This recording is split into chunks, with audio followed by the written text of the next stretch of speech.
Sari, ayo kita cerai. Aku sedang menata meja makan malam.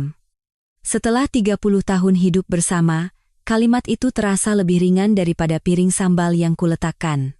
Wanita sepertimu tidak akan laku dimanapun. Bersyukurlah. 10 hari kemudian, ku dengar kabar suamiku menikah lagi. 10 hari. Ternyata, 30 tahun hidupku hanya seharga 10 hari. Namun, ada satu hal yang tidak seorang pun tahu, alasan mengapa pria itu bisa begitu sukses. Tidak ada yang tahu, kecuali aku. Kisah ini dimulai pada malam itu. Malam itu, aku sedang memasak gulai ikan kakap, makanan kesukaan suamiku. Sudah 30 tahun. Selama 30 tahun menikah, aku selalu menyiapkan makanan sesuai seleranya. Gulai ikannya tidak boleh terlalu pedas, sayur lodeh harus selalu pakai tahu, dan tumis kangkung harus dengan banyak bawang putih. Bahkan jika dia tidak pernah mengucapkan enak, piring yang kembali kosong sudah cukup bagiku. Tapi hari itu berbeda. Suamiku, Budi, duduk di meja makan dengan setelan jas lengkap. Ia bahkan tidak menyentuh sendok dan hanya menatapku. Sari, ya, ayo kita cerai. Aku sedang memegang sendok sayur. Ujung-ujung jariku mendadak mati rasa. Uap panas dari gulai ikan kakap mengepul ke wajahku. Tapi aku bahkan tidak merasa panas. Apa katamu? Kau sudah dengar, ayo kita cerai. Budi sama sekali tidak melirik ke arah gulai ikan kakap itu. Ia mengucapkannya dengan enteng, seolah sedang memilih menu makan malam. Aku hanya bisa berdiri mematung, tak bisa berkata apa-apa. Waktu 30 tahun berkelebat di benakku seperti film. Pagi-pagi buta saat aku bangun jam 5 untuk menyiapkan bekalnya. Malam-malam saat aku harus tersenyum ramah pada klien-kliennya. Setiap lebaran saat aku membuat kue dan gorengan dari subuh untuk menyambut ibunya. Musim hujan saat aku menelepon orang tuaku karena tidak punya uang untuk membeli susu formula anak-anak. Semua itu berakhir hanya dengan 3 kata, ayo kita cerai. Apa alasannya? Akhirnya aku berhasil mengeluarkan suara. Budi mendorong kursinya ke belakang dan berdiri. Ia menatapku dari atas ke bawah dan berkata, wanita sepertimu tidak akan laku dimanapun. Selama 30 tahun, apa yang kau berikan selain makanan, bersyukurlah, tenggorokanku tercekat. Aku mencoba membuka mulut untuk bicara, tetapi tidak ada suara yang keluar. Air mata pun tidak. Ternyata benar, jika rasa sakitnya terlalu dalam, air mata pun enggan mengalir. Budi berjalan ke arah pintu tanpa menoleh ke belakang. Bereskan barang-barangmu. Minggu ini juga. Pintu pun tertutup. Gulai ikan kakap di meja mulai mendingin. Aku ditinggalkan sendirian di depan meja makan yang telah kusiapkan selama 30 tahun. Aku berdiri di sana untuk waktu yang lama. Kakiku lemas, dan aku pun terduduk, dinginnya lantai dapur merambat ke punggungku. Saat itulah telepon berdering. Ibu mertuaku. Sari, ini ibu. Iya, Bu. Ini hal yang bagus. Ada orang baru yang akan masuk ke dalam hidup Budi. Kau harusnya ikut senang. Tawa terdengar dari seberang telepon. Ibu mertuaku sedang tertawa. Selama 30 tahun, setiap lebaran aku membuatkan kue, setiap acara keluarga aku bangun jam 3 pagi untuk memasak, mengantarnya ke rumah sakit, memberinya uang saku. Ternyata, 30 tahun pengabdianku adalah hal yang bagus untuk diakhiri. Iya Bu, selamat ya. Aku tidak tahu bagaimana kalimat itu bisa keluar dari mulutku. Setelah menutup telepon, barulah tanganku mulai gemetar. Aku membereskan barang-barangku. Setelah hidup 30 tahun di rumah itu, barangku hanya muat dalam 2 koper. Beberapa potong pakaian, 1 album foto masa kecil anak-anak, dan 1 tas kosmetik. Semua perabotan, peralatan elektronik, dan piring di rumah ini aku yang memilih, tapi tak ada satu pun yang terdaftar atas namaku. Aku menyewa sebuah kamar kos. Uang jaminan 5 juta rupiah dengan sewa bulanan 2 juta. Sebuah kamar seluas 7 meter persegi. Setelah meletakkan 2 koper, kamar itu terasa penuh. Dari jendela, aku bisa melihat gang sempit dan cahaya lampu jalan yang pucat. Di sana, aku duduk dan menelepon kepada ayahku. Ayah, Sari sudah tidak perlu melakukannya lagi. Semuanya sudah berakhir. Di seberang telepon, ayah tidak mengatakan apa-apa. Keheningan itu terasa begitu berat. Ayah tahu. Ia tahu apa yang kusembunyikan selama 30 tahun. Ayah tahu. Saat itu, aku belum sepenuhnya mengerti beban di balik dua kata itu. Aku baru menyadarinya nanti. Setelah menutup telepon, aku menelepon mertuaku untuk terakhir kalinya. Ibu mertuaku yang mengangkat. Ada apa lagi? Ibu, terima kasih untuk selama ini. Apa? Tugas saya sudah selesai. Aku menutup telepon. Tanganku gemetar. Jantungku berdebar kencang. Ibu mertuaku mungkin belum mengerti arti dari kalimat itu. Tapi ia akan segera tahu. Malam itu, di kamar kos seluas 7 meter persegi, aku menangis di bawah selimut. Aku bahkan tidak bisa menangis dengan suara keras, karena dindingnya tipis. Aku membekap mulutku di dalam selimut dan menelan tangis 30 tahun. Aku hidup selama 52 tahun, tapi tidak ada satupun yang kumiliki atas namaku sendiri. Aku bilang wanita baru itu datang 10 hari setelah perceraian, kan? Aku mendengar kabar itu dari putriku, Putri. Putri menelepon dan mencoba terdengar biasa saja. Ma, papa mau menikah lagi. Namanya Mira. Oh, begitu. Mama tidak apa-apa? Iya, Mama tidak apa-apa. Tentu saja aku tidak baik-baik saja. Tapi mengatakan tidak apa-apa sudah menjadi kebiasaanku selama 30 tahun. Setelah menutup telepon, aku memasak mie instan. Makan mie instan sendirian di kamar kos seluas 7 meter persegi.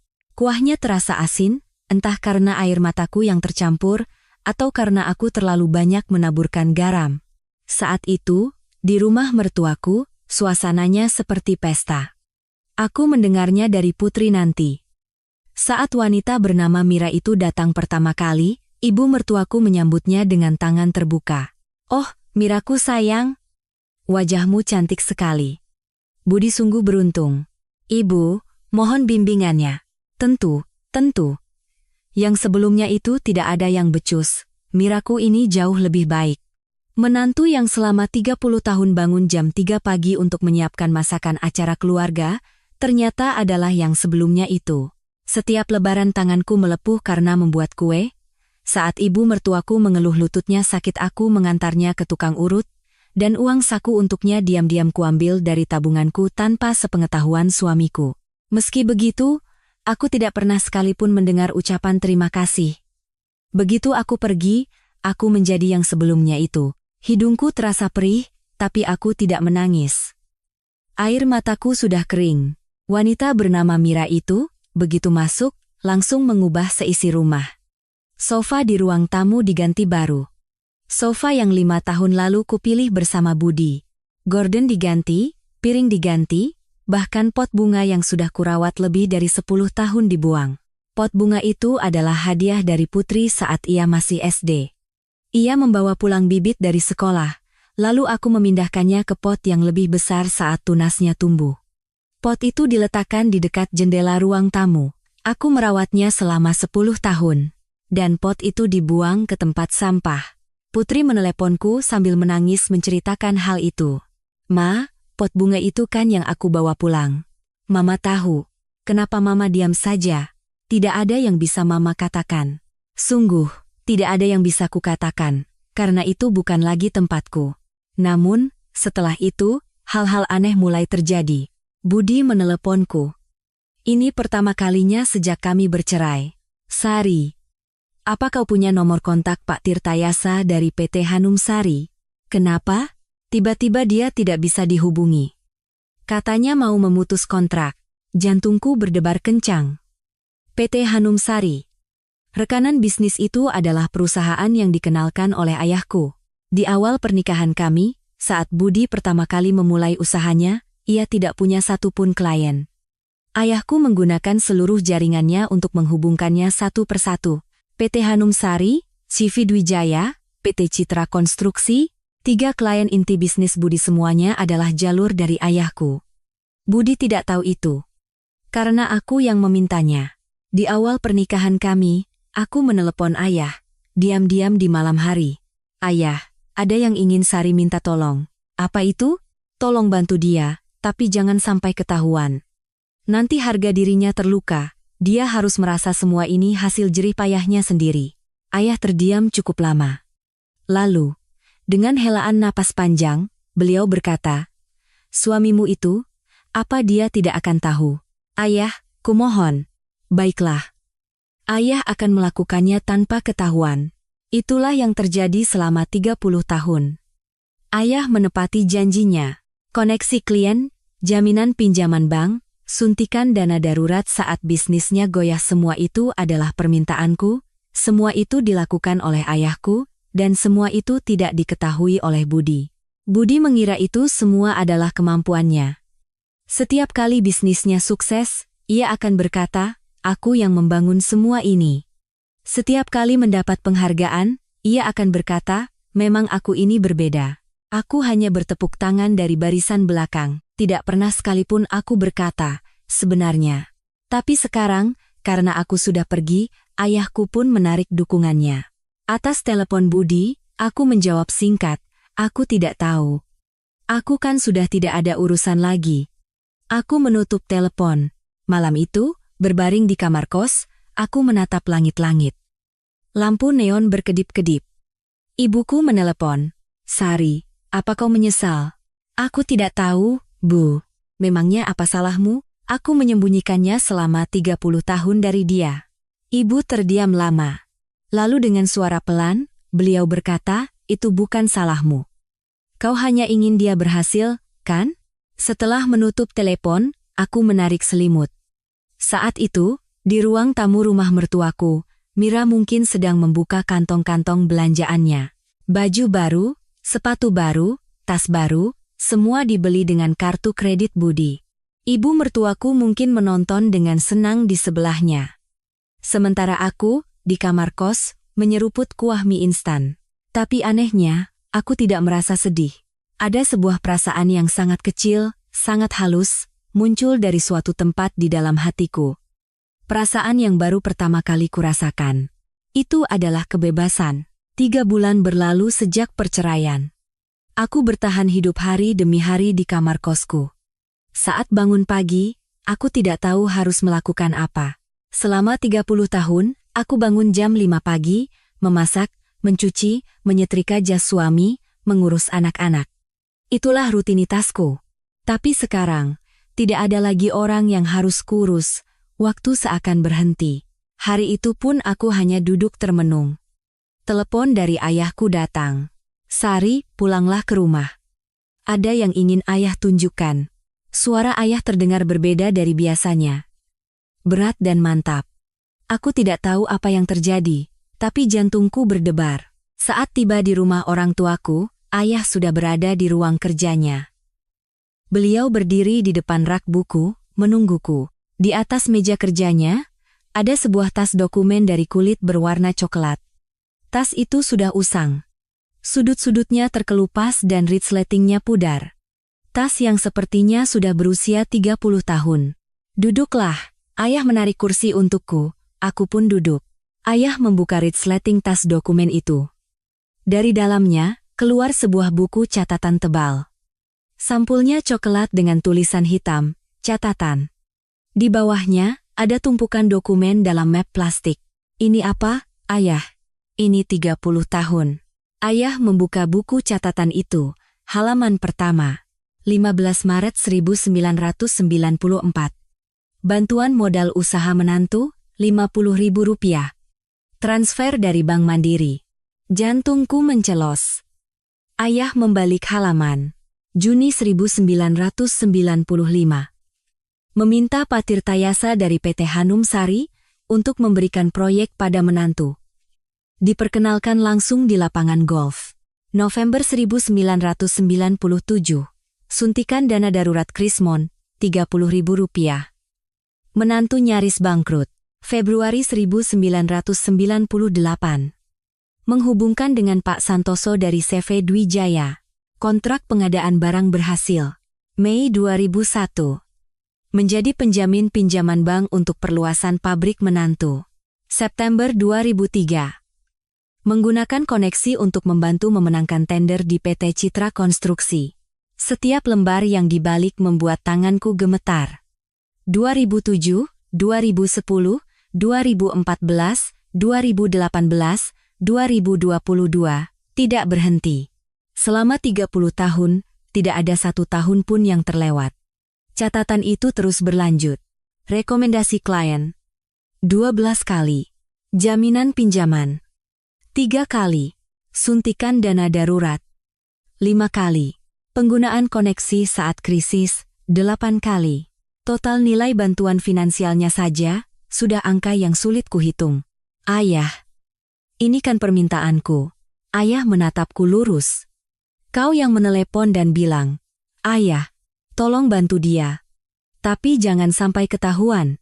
Benar, kan? Jadi ayah menyembunyikannya selama 30 tahun.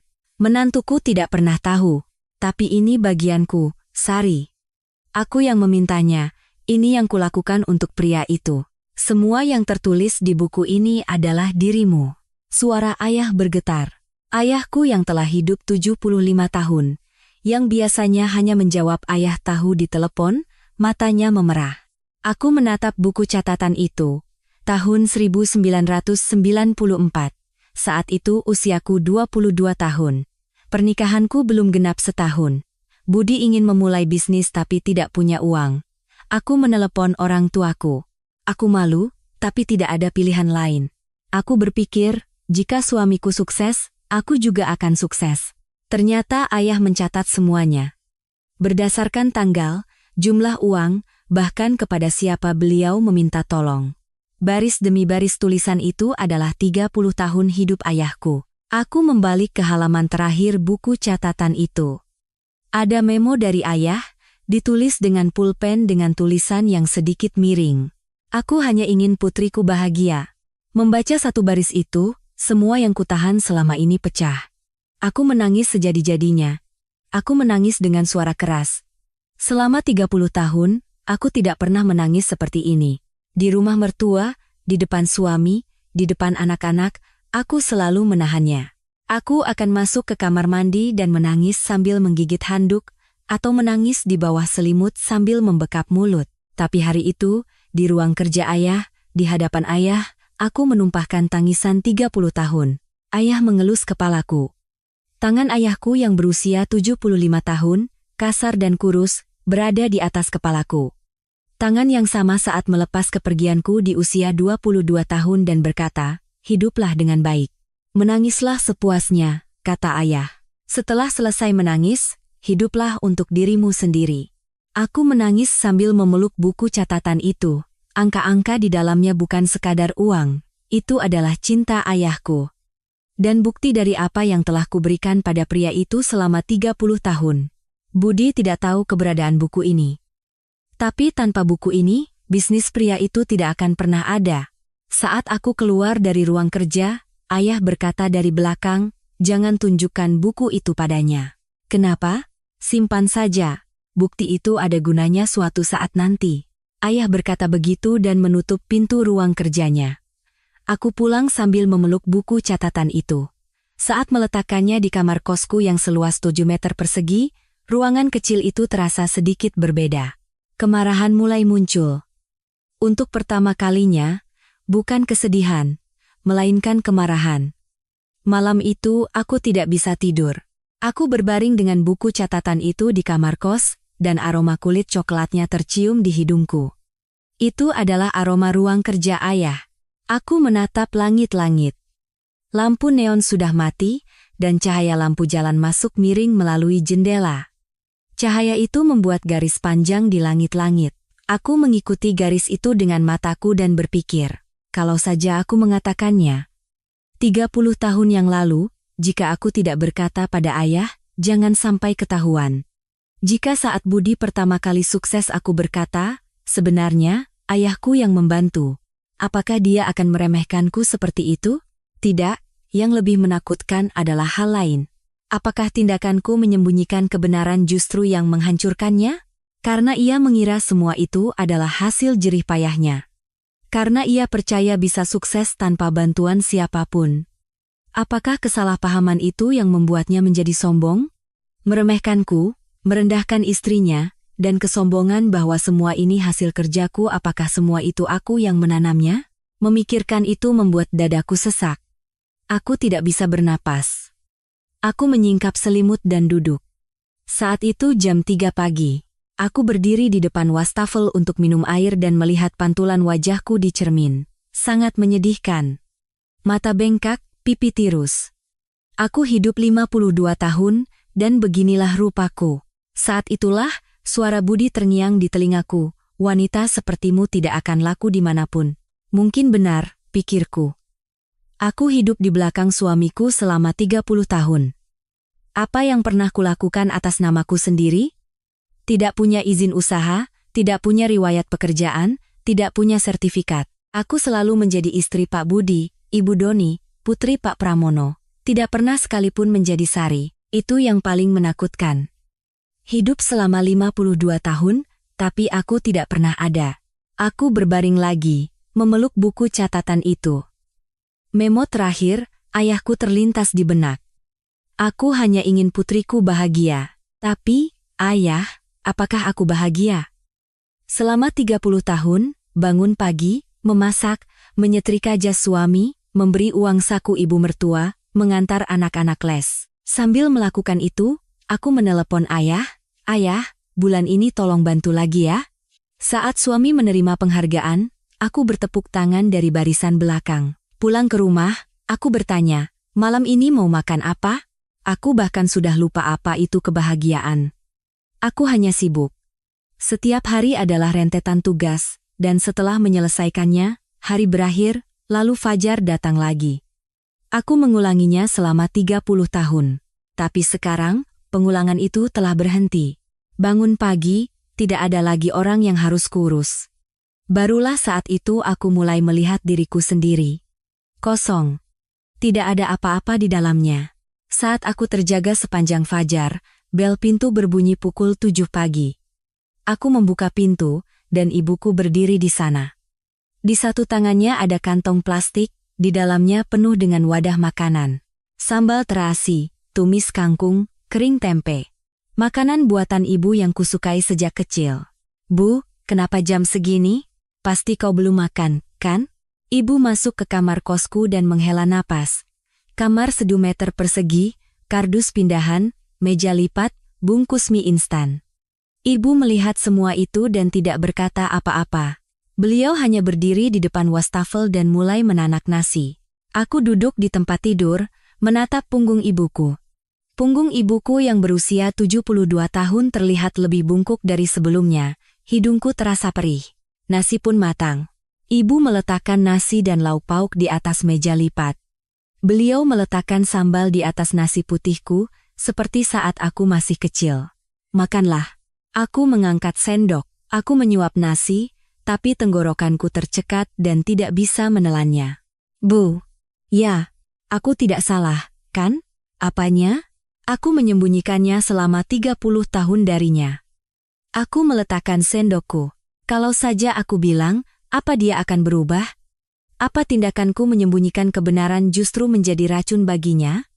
Aku hanya ingin hidup dengan baik, tapi pada akhirnya itu malah jadi bumerang, kan? Ibu menatapku. Lalu beliau memegang tanganku. Tangan ibu terasa hangat. Keriput, buku-buku jarinya menebal.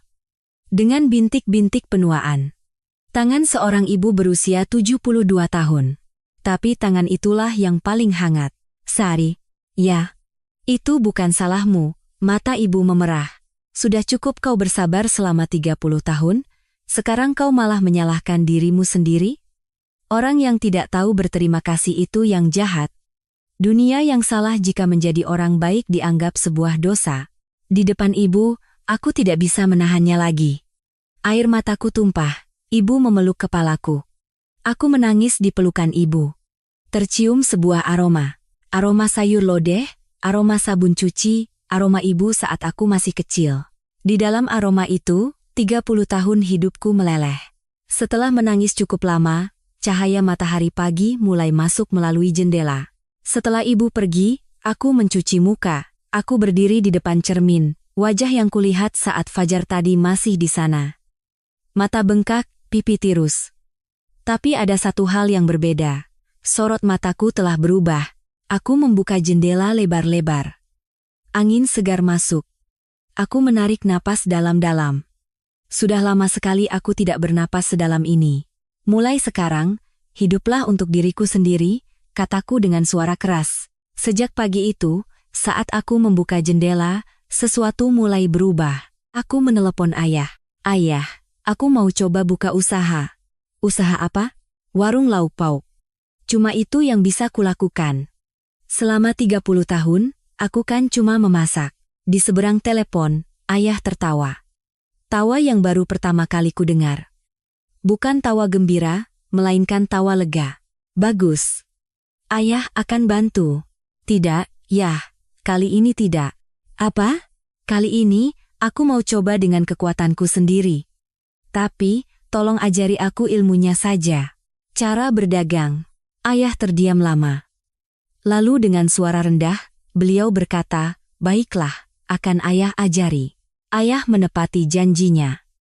Beliau tidak memberiku uang, tapi setiap hari menelepon untuk mengajariku. Cara memilih lokasi toko, cara menghitung modal, tips berbelanja di pasar induk subuh hari. Ayah membagikan semua pengalamannya saat memulai bisnis dari nol di masa mudanya. Aku mencatatnya dengan rapat di buku catatanku. Rasanya seperti belajar untuk pertama kalinya di usia 52 tahun, butuh waktu sebulan. Aku mengumpulkan uang pesangon perceraian dan sisa tabunganku untuk menyewa sebuah toko kecil. 5 menit dari stasiun kereta, toko seluas 10 meter persegi. Uang jaminan 10 juta dengan sewa 8 juta per bulan. Mungkin terlihat sederhana bagi orang lain, tapi bagiku, itu adalah istanaku. Aku membersihkan toko, mengecat dindingnya, dan memasukkan etalase pendingin bekas. Tanganku belepotan cat, tapi aku tersenyum. Aneh. Selama 30 tahun melakukan pekerjaan rumah, aku tidak pernah tersenyum. Tapi saat membuat sesuatu yang menjadi milikku, bukan untuk orang lain, rasanya berbeda. Dan hari itu pun tiba. Hari di mana surat izin usahaku keluar. Aku menerimanya dari kantor pajak, dan di sana tertulis, pemilik, Sari Pramono. Setelah 52 tahun, untuk pertama kalinya, namaku tertulis di suatu tempat, bukan istri Pak Budi, bukan Ibu Doni, melainkan Sari, itu adalah aku. Di koridor kantor pajak, aku menatap kertas itu untuk waktu yang lama, tulisannya menjadi kabur karena air mata. Tapi aku menangis bukan karena sedih. Saat itu, di rumah mertuaku, hal lain sedang terjadi. Aku mendengarnya nanti dari Putri. Mira mengusir ibu mertuaku dari kamar utama. Bu, kamar ini kan luas, jadi kami saja yang pakai ya. Ibu lebih nyaman di kamar yang kecil, kan? Dan tebak apa jawaban ibu mertuaku? Iya, Mira. Lakukan saja sesukamu. Begitu saja. Ibu mertuaku, yang selama 30 tahun menempati kamar utama, tergeser ke kamar yang lebih kecil oleh menantu barunya. Tapi itu baru permulaan. Mira mulai menyiapkan makanan ibu mertuaku secara terpisah. Dia dan Budi makan di ruang tamu, sementara ibu mertuaku makan sendirian di kamarnya. Ibu kan lebih suka makan dengan tenang, ya kan? Putri menceritakan itu di telepon dan berkata, Ma, kasihan juga ya nenek. Aku tidak mengatakan apa-apa. Tidak ada yang perlu dikatakan, karena beliau adalah orang yang selama 30 tahun membentakku. Tapi anehnya, aku tidak merasa puas, hanya terasa pahit. Aku mengesampingkan urusan mertuaku dan fokus pada persiapan tokoku. Aku bangun jam 4 pagi dan pergi ke pasar. Bangun subuh selama 30 tahun sudah menjadi kebiasaan. Tapi dulu aku bangun untuk menyiapkan bekal suami, sekarang aku bangun untuk tokoku sendiri. Fajar yang sama, tapi rasanya benar-benar berbeda. Langkahku terasa ringan. Aku membeli lobak, kangkung, ikan kembung, daging sapi. Aku kembali ke toko dan mulai memasak lauk pauk. Sambal terasi, tumis kangkung, kering tempe, rendang, semur daging. Semua yang telah kulakukan selama 30 tahun. Tapi anehnya, rasanya berbeda. Dulu aku melakukannya karena kewajiban, sekarang aku melakukannya dengan mempertaruhkan harga diriku. Dan aku memasang papan nama tokoku. Warung Lauk Pauk Sari. Aku berdiri di bawah, menatap tukang papan nama yang memasangnya di atas tangga. Namaku terpampang di sana. Aku gemetar. Tanganku gemetar. Kakiku gemetar. Bibirku gemetar. Tapi getaran itu bukan karena takut. Itu adalah getaran kebahagiaan. Hari pertama pembukaan. Aku membuka toko jam 8 pagi. Selama 1 jam, tidak ada yang datang. Lauk pauk tertata rapi di dalam etalase, dan aku berdiri di belakang kasir, hanya menatap pintu. Aku cemas. Apa ini akan berhasil? Apakah memulai di usia 52 tahun adalah tindakan yang gegabah? Saat itu, pintu terbuka. Pelanggan pertama. Seorang nenek dari lingkungan sekitar masuk. Oh, baru buka ya di sini. Coba saya mau cicip sambalnya. Aku meletakkan sedikit sambal di piring kecil untuknya. Nenek itu mencicipinya dan matanya membelalak. Wah, enak sekali ini. Siapa yang buat?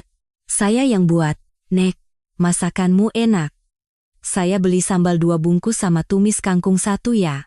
Aku menghitung di kasir. Totalnya 150.000. Itulah uang pertama dalam hidupku yang kuperoleh dengan kekuatanku sendiri. Setelah nenek itu pergi, aku duduk di kasir. Aku menatap struk belanja senilai 150.000 itu. Tanganku gemetar. Pandanganku kabur. Untuk pertama kalinya dalam 52 tahun. Uang yang kuperoleh atas namaku, dengan tanganku, dengan kekuatanku sendiri. Aku menangis sendirian di dalam toko. Tidak ada siapa-siapa. Hanya lampu etalase yang menyala dan aroma lauk pauk yang memenuhi toko. Di tengah itu semua, aku memegang selembar struk dan menangis sejadi-jadinya. Pendapatan hari itu totalnya 870.000 rupiah.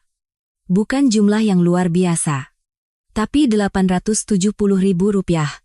Itu terasa lebih besar daripada apapun yang tidak pernah kudapatkan selama 30 tahun. Itu adalah pengakuan. Seseorang memilih masakanku, membayarnya, dan membawanya pulang. Mereka memujinya enak. Kata-kata yang selama 30 tahun tidak pernah kudengar dari suamiku, kudengar dari seorang nenek di hari pertama. Saat menutup toko dan berjalan pulang ke kos, aku menelepon ayah. Ayah, pendapatan hari pertama 870.000 rupiah. Bagus sekali. Ayah mengucapkan 2 kata itu. Bagus sekali. Singkat, tapi suaranya bergetar. Malam itu, aku tidur nyenyak untuk pertama kalinya setelah sekian lama. Surat izin usaha ku tempel di dinding, dan struk belanja kuletakkan di samping bantal. Di samping buku catatan ayah, kini ada struk belanjaku. Catatan 30 tahun ayah, bersebelahan dengan catatan hari pertamaku. 4 bulan berlalu sejak aku membuka toko. Pelanggan tetap mulai berdatangan. Penduduk kompleks perumahan datang satu persatu, lalu dari mulut ke mulut, kabar menyebar. Sambal di warung Sari enak, loh, tumis kangkungnya seperti masakan ibuku. Karena kabar itu, terkadang sore hari ada antrean. Pendapatan perlahan naik, 1 juta, 1,5 juta, di hari baik bisa mencapai 2 juta. Bukan uang yang besar, tapi setiap malam saat menghitung uang, hatiku terasa hangat. Karena semua itu hasil jerih payahku sendiri. Aku pindah dari kamar kos ke sebuah apartemen kecil tipe 2 kamar. Jendelanya ada 2. Sinar matahari masuk dari kedua sisi. Hanya dengan itu, rasanya dunia sudah berbeda. Aku mulai membaik. Tapi keluarga mertuaku mulai hancur. 8 bulan setelah perceraian. Putri meneleponku. Suaranya bergetar. Ma, perusahaan papa bangkrut. Apa? Sungguh? Semua karyawan sudah pergi. Kantornya sudah kosong. Jantungku serasa berhenti berdetak. Apa yang dibangun pria itu selama 30 tahun telah runtuh. Atau lebih tepatnya, fondasi yang kupertahankan selama 30 tahun dari bawah telah hilang, dan akhirnya runtuh. Tapi kata-kata Putri selanjutnya benar-benar mengejutkan. Ibu Tiri pergi. Pergi? Iya. Dia sudah mengemasi semua barangnya pagi ini. Mira melarikan diri. Aku mendengar cerita lengkapnya dari Doni, putraku. Pagi itu, Mira menyeret 3 koper ke ruang tamu. Pakaian bermerek, tas mewah, kotak perhiasan. Semua yang dibelinya dengan kartu kredit Budi selama 8 bulan pernikahan. Budi bertanya, kamu mau kemana? Mira, sambil memakai sepatunya di dekat pintu, berkata, Mas, jujur saja ya. Apa? Kalau kamu tidak punya uang, tidak ada alasan bagiku untuk tetap di sini. Apa katamu? Kamu tahu maksudku kan? Bisnismu bangkrut, untuk apa aku di sini? Aku juga harus memikirkan hidupku. Mira, tunggu sebentar. Kita bisa mulai lagi. Tunggu sebentar saja. Tunggu? Aku sudah menunggu 8 bulan. Awalnya bilang cuma sedikit sulit, tapi makin lama makin parah. Aku bukan orang yang bisa hidup seperti ini. Pintu pun tertutup. Budi berdiri sendirian di ruang tamu yang kosong. Hanya ada sofa yang sepi, kata Doni. Sofa putih baru yang dipilih oleh Mira. Tapi cerita sebenarnya baru dimulai setelah itu. Setelah Mira pergi, ibu mertuaku keluar dari kamarnya. Beliau mendengar keributan dari kamar kecilnya. Beliau melihat sekeliling ruang tamu. Rak sepatu yang kosong, meja rias di kamar utama yang bersih, bekas roda koper di lorong. Lalu beliau menatap putranya. Budi, Bu, jangan bicara apa-apa padaku sekarang. Budi terduduk di sofa. Ibu mertuaku berdiri di tengah ruang tamu, menatap putranya. Mungkin itu pertama kalinya beliau melihat putranya hancur. Ibu mertuaku pergi ke dapur. Beliau membuka kulkas, dan isinya kosong. Mira tidak pernah memasak. Beliau tidak menyiapkan makanan untuk ibu mertuaku, dan kulkas hanya berisi sisa makanan pesan antar. Di depan kulkas, ibu mertuaku bergumam, dulu waktu ada Sari, tidak seperti ini. Doni melihat kejadian itu. Neneknya berbicara sendiri di depan kulkas yang kosong. Kalimat itu membekas di hati Doni. Beberapa hari kemudian, saat Doni membereskan ruang kerja ayahnya, ia menemukan sesuatu, tumpukan dokumen di dalam laci. Dokumen-dokumen bisnis, dan di sana ia melihat sesuatu yang aneh, surat jaminan pinjaman. Di kolom penjamin, tertulis nama Pramono, nama kakek dari pihak ibu. Doni menelepon Putri. Putri, lihat ini. Kenapa penjamin pinjaman ayah itu kakek? Apa? Kok bisa? Aku juga tidak tahu. Tapi bukan cuma satu. Ada banyak. Mereka mencari lebih banyak dokumen. Surat pengantar klien, kontrak pengadaan barang, dokumen tender. Di banyak tempat, tertera nama kakek mereka atau nama orang-orang yang terhubung dengan kakek mereka. Doni meneleponku. Ma, iya, Doni. Ma, apa kakek terlibat dalam bisnis ayah? Jantungku serasa berhenti berdetak. Apa maksudmu? Di dokumen ada nama kakek. Jaminan pinjaman dan klien. Ini apa, Ma? Aku terdiam lama. Tangan yang memegang telepon gemetar. Rahasia yang kusimpan selama 30 tahun nyaris terbongkar. Ma, Doni, nanti kita bicarakan. Ma, jawab. Apa kakek membantu bisnis ayah? Sekarang Mama tidak bisa bicara.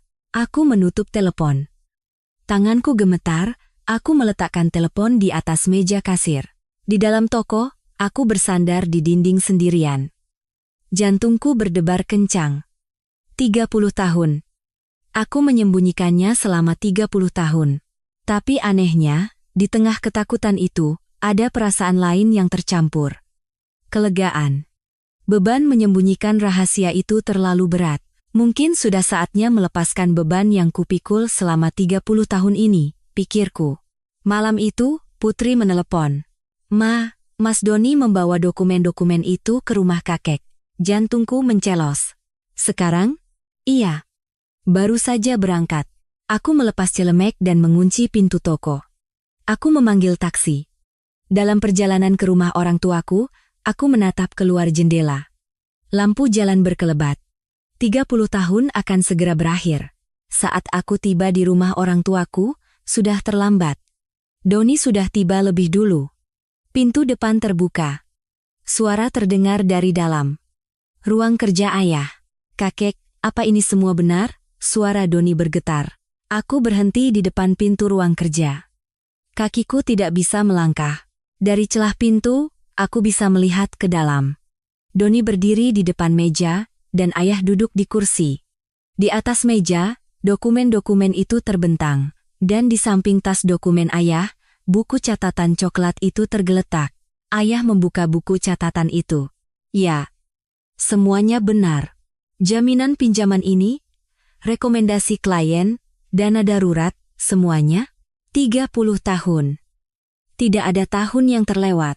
Doni mengambil buku catatan itu. Ia membaliknya lembar demi lembar, seperti yang kulakukan dulu. Dari tahun 1994 hingga 2024, 30 tahun. Kenapa kakek menyembunyikan ini? Sebelum ayah menjawab, aku membuka pintu. Doni menoleh. Dengan buku catatan di tangannya. Mata anakku memerah. Ma, apa ini semua permintaan mama?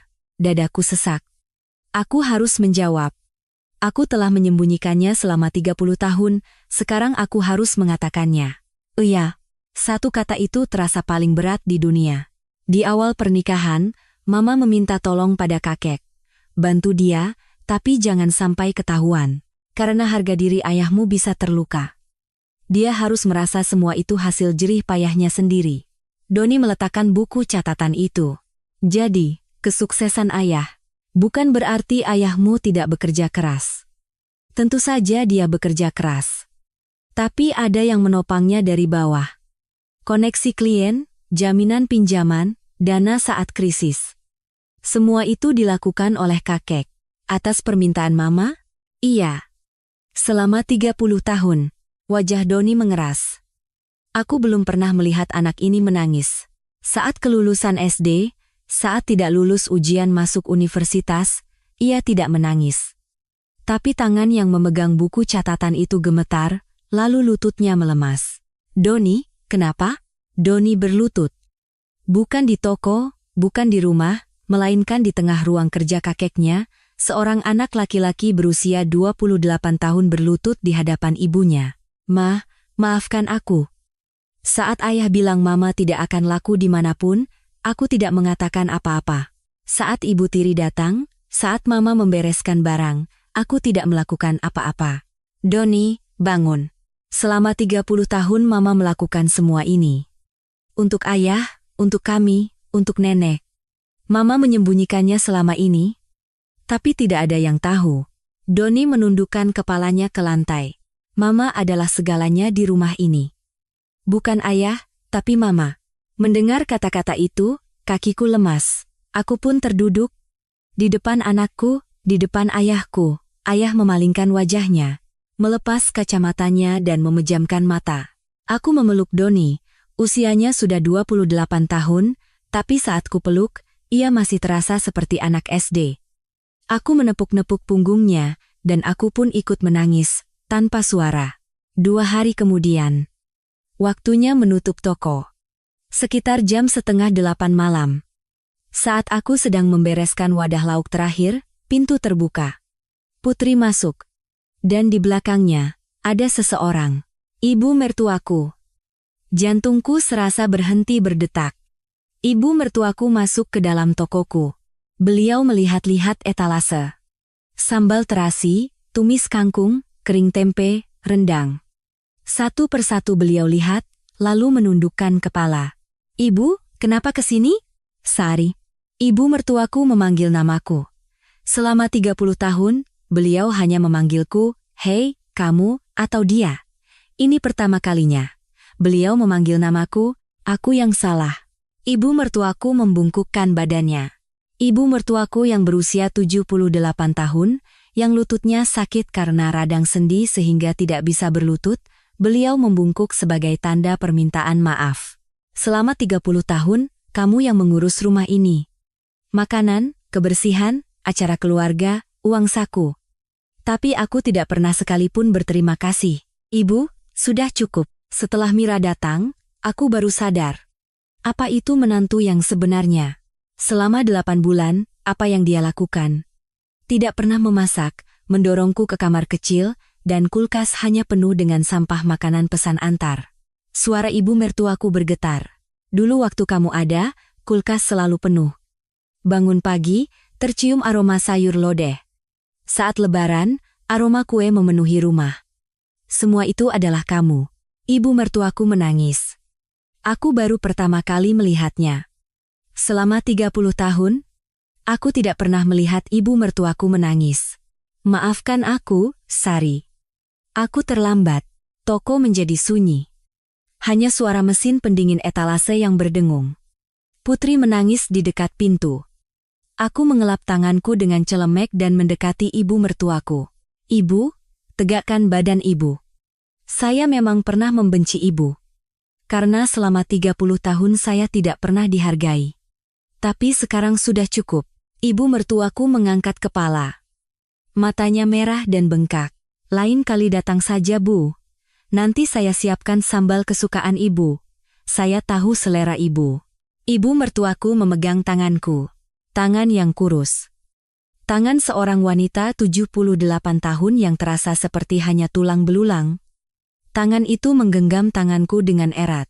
Seminggu kemudian, saat akan menutup toko, seseorang datang lagi, Budi. Bukan dengan setelan jas, dengan jaket usang dan sepatu kets. Wajahnya sangat kuyu. Pipinya tirus, sorot matanya kosong. Dalam 8 bulan, ia terlihat menua 10 tahun. Ia menatapku, lama tidak bisa bicara, lalu akhirnya membuka mulut. Sari, ayo kita mulai lagi. Dadaku sesak. Bagaimanapun, dia adalah orang yang hidup bersamaku selama 30 tahun. Melihatnya hancur seperti ini, tentu saja aku merasa sakit. Tapi rasanya berbeda dengan saat aku memeluk ibu mertuaku. Aku tidak merasa sedih. Aku tidak punya apa-apa lagi. Bisnis, Mira, rumah, semuanya hilang. Aku hanya punya kamu. Tanpa kamu, aku tidak bisa apa-apa.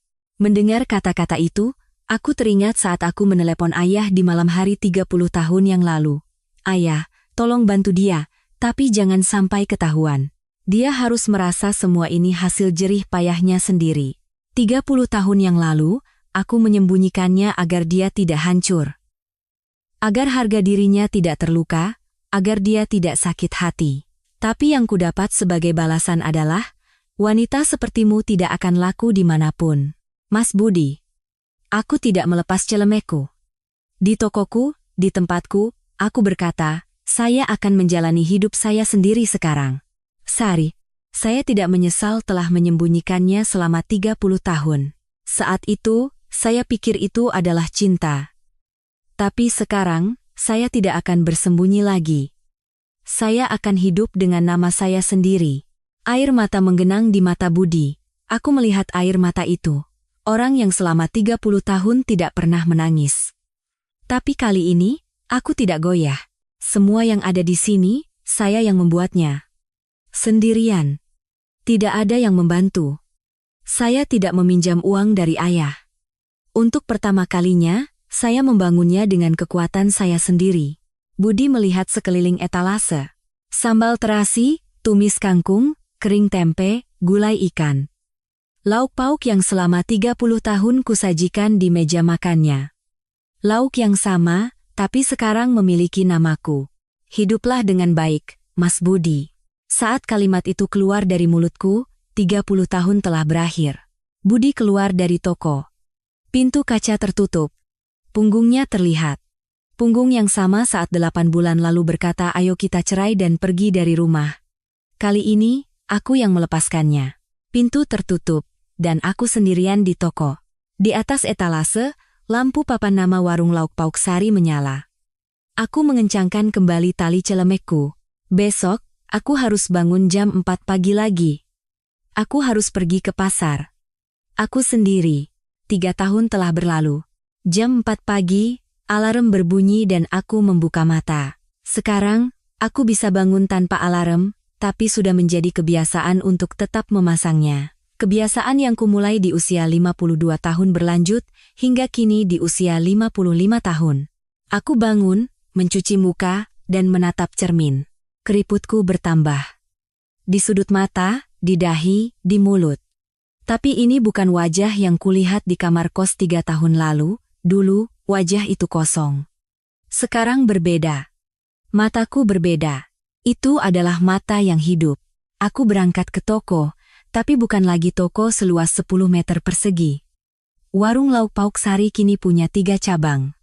Toko pertama menjadi viral, dan dalam setahun pendapatannya naik 3 kali lipat. Pelanggan tetap berkata, tolong buka di lingkungan kami juga, jadi aku membuka cabang kedua. Dan awal tahun ini, Cabang ketiga. Karyawanku ada 7 orang.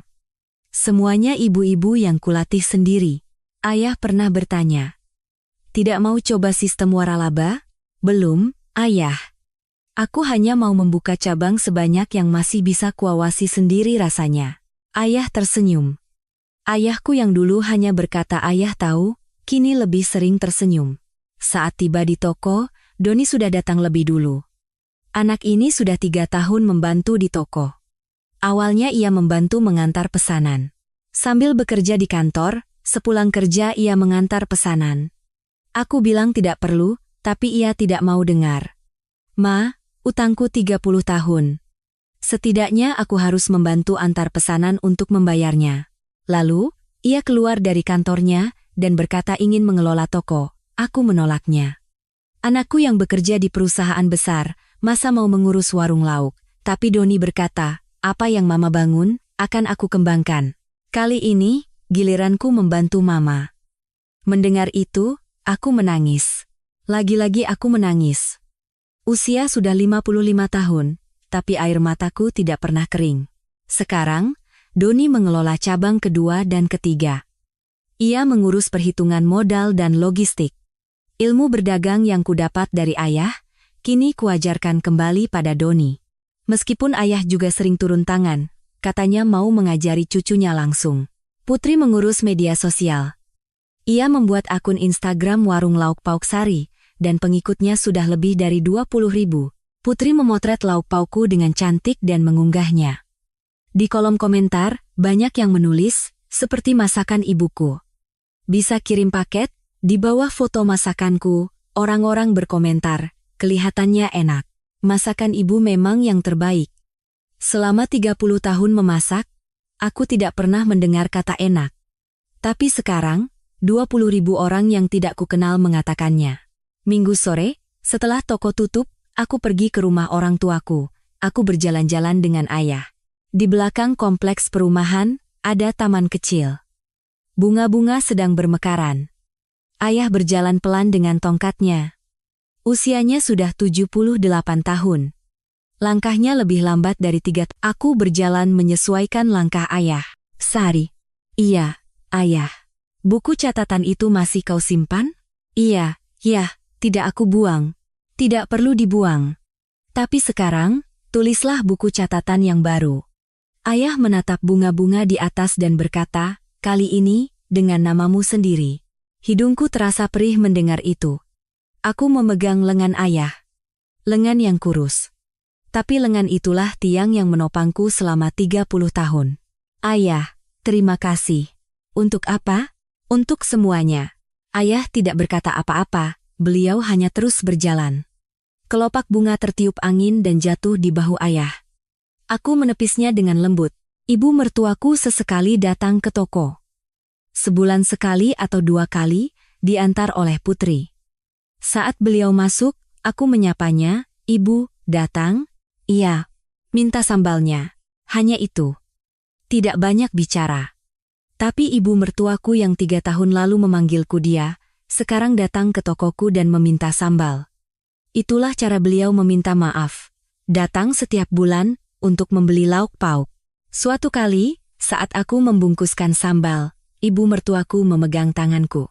"Rasa ini." "Iya, ini rasa yang sama. Yang kumakan selama 30 tahun. Beliau berkata seolah biasa saja, lalu pergi. Aku mengusap air mataku di belakang kasir. Itulah pengakuan pertama yang kudengar setelah 30 tahun. Kabar tentang Budi sesekali kudengar. Katanya ia membuka toko bahan makanan kecil. Sendirian. Mira, setelah bercerai, benar-benar putus kontak.